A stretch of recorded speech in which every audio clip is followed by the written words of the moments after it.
runtii horta cabdiraxmaan cabdishakuur waa nin siyaasi ah runtii waana gobonnimo qofka waxa waaye haddii uu khaldamay inuu ka cudur daarto cudurdaarkaas waa wax inagoo dhan baa khaldana soo ma garan khaladka labsadeedii dadkii waxaa kala duwan sida ay u qaadanayaan oo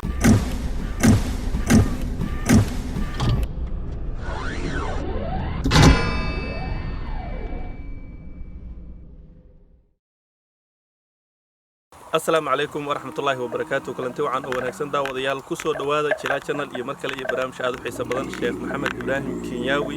ayaa barnaamijka galabta markhaati ah igana qayb qaadanaya dhanka gadaan la fiirinayo waa cabsanaya geel baa gadaashan taagan caanaan galabta ka dharagnay annaka iyo sheekha nin baan arkay asagoo afka ku ridanaya moogta marka waxaan ka baqaa in lii waayo marka aduu ilaahay barnaamijkan waxyaalo badan baanu kaga hadli doonaa waqtiga inkastoo uu nahayo barnaamijkii Sheekh Maxamed Kenyawi oo caanka ku ahaa ee lagu yaqaanay cafi walaalka ama walaasha iyo barnaamijkii kale shaqaysaha shaxaadine waxaan kaloon ka wareysan doonaa بريهن وحاسة على برامج قفكي هاللوا قفك لو أفك قصنا هاي شاف سلو مكان جلا channel آدم كوجوده آدم وجوده هاي إلهي إنه حكبر يا قناة كذا مدة سكان حقائقنا رمتي في ديا الله كيال آمين أدعو ما صنت شيخ مركورة وحير شيخ محمد إبراهيم كيان وكم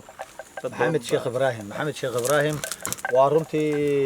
من أدون إلهي إسكاء وأرضي صوماليات وحبرانيا حاصلاء هل حاسقبا أفر عيالنا رمتي هايستا رمتي وقتي سنة انت بدن جعل انه كل ميو دعوة إلهي iyo dadka inuu ugu yeero dacwadaas iyo diintaas iyo sidii ummadda la isugu keeni lahaa qalbiyadooda la isugu keeni lahaa la isugu tanaasuli lahaa la isugu cudur daari lahaa وطي شيخ برامجكي عفي walaalka ayaa rabnaa barnaamijkaas bal wixii kugu dhaliyay waqtiga aad soo waday ilaa iyo halka aad la hiigsanayso عفي walaalka runtii waqti hore ayay ahayd 2013 ayaan filayaa ayaan bilaabay laakiin clip yar baan ka duubay ficil ahaan dadka inaan la hor imaado waa 2016 ama ma 2018 magaalada Kampala masjid tawxiid waxaan arkay runtii masaajidkii aan dadka gacmaha ay taageen in aad la isugu cafiyay bal dad badan oo la kari waayay inay cafigii maaragtay qalaabtii isu xaareen kadibna Soomaaliyan geeyay Soomaaliyana Ilaahay baa dad badan runtii ku daaweeyay wax daaway aniga ma ahane waa Ilaahay baa ku daaway barnaamijkii sidaas barnaamijkii waxa markaa idhiiri geliyay daawadaas dadkii sida fudud u qaadanayaan oo ah runtii bukaan hayay ama bushi hayay dadka oo daawadoodii ay u heleen ilaa Canada hadda ka yimi runtii alxamdulillah waxaan arkaa barnaamijka inuu dawo yahay waliba dawo asala inuu yahay dawo ummadeena u baahan tahay ilaahayna waxaan ka baryayaa inta noloshayda waan wadayahay ilaahay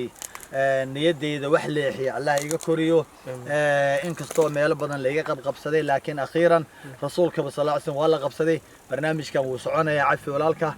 ma aha mid lacag lagu raadinayo laakiin waa mid lagu raadinayo wax ka qiimo badan lacag oo ah 8 janno ah marka ilaahay ummadana ha ku daweeyo وطي شيخ أدو ما سنتي برامج كان شقيسها شحادة إسقى إنه حكوا وديان شعلا أو دفتر بدن السويديان أديكو بدي كتير أو كلون كده الميرد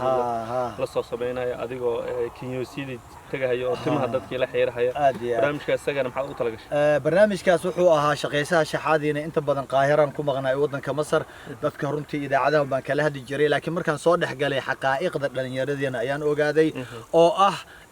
in dhalinyaradii qalin markay wax ku waayeen iyagoo xoog iyo xoolo iyo waqti la soo galiyay markay xafiisyadii ay heli waayeen oo ay taayigoodii suudkoodii ku shaqayn waayeen ayaa waxaan arkay in ay leeyihiin shaqo ma jirto meel walbana shaqo taala marka waxaan doonay in aan u faa'iideeyo oo aan u sheego muruqa in uu ka horeeyay qalinka 40 sano rasuulku muruq ku shaqaynay sallallahu alayhi wasallam oo xoogii Soomaaliya ari raacay dhayax jibinay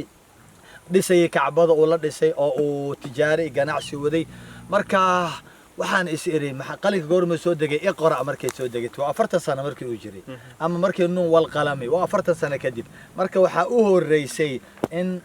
muruqaha marka dhalinyarada inay yiraahdo muruq hadaad marka dhahayd dhalinyarada war xooga qalin waxa ka horeeyay muruq war badda gala dhayax jibiya beraha tuma beeraha fala guryaha dhisa waxay ku dhahayaan wadaadada wax iyaga ayna qabanaynin ayaynu sheeg marka si aad qofkii dhab uga dhigtid waxaad sheegaysid wax dhab ah waa inaad dharkii xirataa oo aad gashaa adiga sidaas ay u kaliftay inaan shaqo walba dhalinyaradii dhex galo oo aan la sameeyo marka berri oo khamiis ah berri oo ah talaado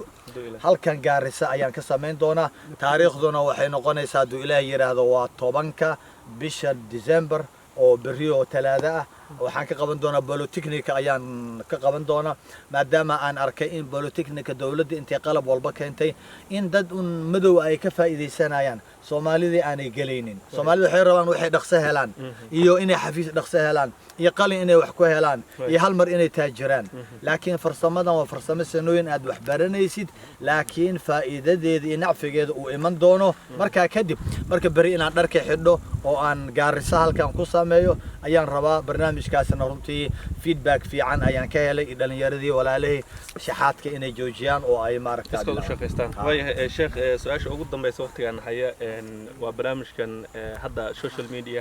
aad uga socda isqabqabsiga siyaasadda iyo diintii Cabdiraxmaan Cabdishakuur oo ah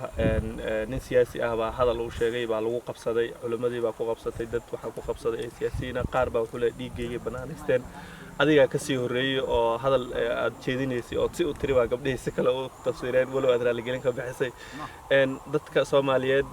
maxaad ku tilmaami kartaa ma hortii horta Cabdiraxmaan Cabdishakuur waa nin siyaasi ah runtii waana gobonimo qofka waxa waaye hadii uu khaldamay inuu ka cudur daarto cudurdaarkaas waa wax inagoo dhan baa khaldana soo ma garan khaladka lafsadeedii dadkii waxa kala duwan sida ay u qaadanayaan oo ay uga falcelinayaan waa maaragtay way kala duwan tahay marka horta ka raali ahada walaalkeena hadii falcelintii dad badan oo maaragtay diintooda doonay inay difaacaan in hadii maaragtay uu xogo ay wax u yara dhimeen horta haka raali ahada wuna ka raali ahaaday wuna cafiyay soo ma garan culimadana korkooda waxa ah daa'iman in hadii diinta la soo galo oo Ilaahay iyo rasuulkiisa islaamki markay wax kale ma lihin anaga intaas waa inta aan ilaashanay inta indheenu ay fiirinayaan marka la soo gal cid kale oo ilaalinaysa malacaamo ma ilaalinaysa siyaasiyiin ma ilaalinayaan waxa ilaalinaya waa culimo diinka ulama warathatu anbiya weeyaan soo ma garan marka culimadana hore u sheegeen waxay yiraahdeen annaga intaas oo sanana la caayayay nala cirdigeena lagu dhacay ma aanan aarsanin laakiin hadda maxaa keenay inaan fal celino ma aha nacayb iyo cirdi iyo siyaasad iyo dad aan u oleynayne laakiin waxa way diintaas oo ideelkeen culays inaga wada saaran yahay amaanaha in aan ilaalin un bay naga ahayd markii uu cudur daartay walaalkeena Cabdishakuur waa dad badan baa waxoodii ka saaray dad badan baa ka runtii arintii ka laabtay marka walaalkeena khayr Allah siiyo ilaahayna waxaan ka baryayaa runtii hadafka uu jeeday siyaasadda uu jeedo iyo mid maaragtay waxaan facda Allah ka yeelo isqabqabsiga aad baa runtii looga fiican yahay waxa ceeb ah in maaragtay walaalka markuu hadlaba intii loo cudur daar lahaa in lagu dhigo ama in hadalkiisii la leexiyo iyadoo si xun loo wado qalbiyada Ilaahay baa ilaaliyo war qalbiyada aan ilaashano yeynaan qabqabsigan يعني يينان حابة الدنيا كرادينين إسقبقبسي ولا في عيه حابة الدنيا وحي إلهي كوقري ودهليسا لكن وحايدا لا يهي إن ليسعود دارا عزئة إن ليسو تنازل عزئة إن ولالك اللي يراهدا وخلدمي أو سقر حونو نصيحة وأن بابليك أهيني وليبا توصى إلى تليفونات دادك والي يقانا أو لولي حرقر أيا وناقة إن وحلو وناجيو الإصلاح يا وناقة لكن إسقبقبسيغان يفيش رادينتن إيو ماركتاي دي تنافس كان ترتن كان إني والبا إنو نغضو كان كلي موغضا لا شيك شيغي لو ورجيو دونيو وحاس وحوا ما وحبا ميان أركيني بابحيا ولا تنازعوا فتفشلوا وتذهب ريحكم إلهي وحن إذا كجبر يا إلهي وحن إذا كجبر يا إنه قود إنه جبر يا كوا قلبي قود هل يه الله نجيله كوا يسعود دارا ويسوع تنازل الله نجيله هذا الوالبو أن دهنا هذا الوالبو خاص هذا الكيان مسؤول كهاي حدو أنا وإذن جراحيو إجرها لي هذا هنا لي عافيو إذا الكين وحين يسكوجنا هاي لو برنامج عفي walaalka iyo shaqayso ha shaxaadine Allah idan barakeeyo aniga mahma aad xagataan waan idin cafiyey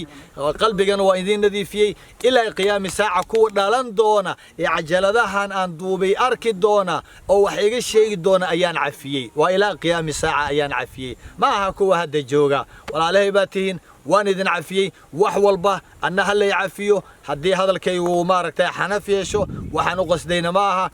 gabdhahan ay raali ahaadana aadaan idin salaamaya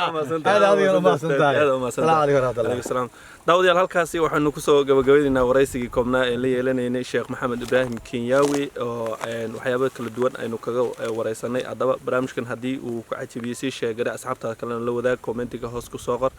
aad baad u mahadsantiin subscribe-ta yaan la iloobi